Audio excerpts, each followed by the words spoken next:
ఈ రాజకీయ పార్టీలన్నీ ఒకటే తాటి మీద నడుస్తట్టున్నాయి. పబ్లిక్కి మాటలు ఇచ్చి హామీలు ఇచ్చి మళ్ళీ హామీలు విస్మరించడమే వీళ్ళ పని ఉన్నట్టుంది. ఎందుకంటే వీళ్ళే తులం బంగారం ఇస్తున్నారు,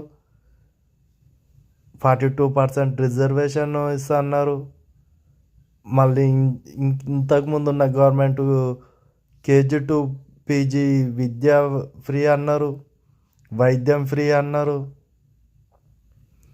ఇందులో ఏ ఒక్కటి అన్నా ఇంప్లిమెంట్ చేసిరా గవర్నమెంట్ అంటే ఇవేవి చేయలే. వీళ్ళు ఇచ్చిన హామీలల్లో ఏదో ఫ్రీ బస్సు, నువ్వు మీ ఇంట్లో ఒక 2-3 పిల్లలు ఉంటేనే సంవత్సరానికి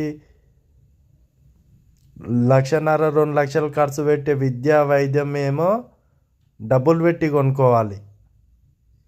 అదే సంవత్సరానికి ఒక 4,000 3,000 ఖర్చు అయ్యే జర్నీల మీదనేమో మీకు ఫ్రీ ఇచ్చి మేము చెప్పినాము, మేము ఫ్రీ ఇస్తున్నామని ఈ గవర్నమెంట్లు చెప్తున్నాయి. అదేవిధంగా ఈ గవర్నమెంట్ పథకాలు 2,000 పింఛనని, ఆ ఇంట్లో 10-11 మంది ఉంటే మళ్ళీ హాస్పిటళ్ళకి స్కూళ్ళకి 3-4 లక్షలు ఖర్చు అవుతున్నట్టున్నాయి.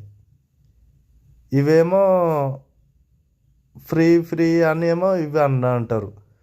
మరి దేశ ప్రజలు మొత్తం ట్యాక్సులు కట్టి విద్యా వైద్యం ఫ్రీ చేయాలని, అతి ముఖ్యమైన దానికోసము ప్రతి ఒక్కరు ఈ పనులు చేసుకోలేరు కాబట్టి ఆ పనుల కోసమని ట్యాక్సులు కట్టి ఆ పనులు మనిషి జీవితం మెరుగుపడడానికి ఉపయోగపడడానికి ఖర్చు చేయాలని జమ చేస్తుంటే, ఆ పైసలు మనిషి జీవితము ఉపయోగపడడానికి ఖర్చు పెట్టకుండా మనిషి జీవితము నాశనం కావడానికి ఖర్చు పెట్టినట్టు అనిపిస్తుంది. ఇది ఇప్పుడు మన ఇండ్లలో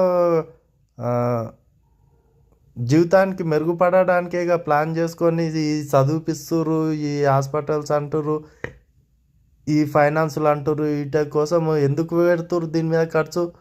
జీవితాలు బాగుండాలనేగా పెడుతుర్రు, మన ఫ్యామిలీ జీవితాలు బాగుండాలనేగా ఈ దీంట్లో మీద ఖర్చు పెడుతుంది. మరి అదేవిధంగా భారతదేశం లాంటి ఫ్యామిలీ అందరి జీవితాలు బాగుండాలి, అందరి జీవితాలు మెరుగుపడాలని అంటే అతి ముఖ్యమైన దాని మీద విద్య వైద్యం మీద ఖర్చు పెట్టకుండా దేని మీదనో పెడితే ఏ విధంగా ఫ్యామిలీ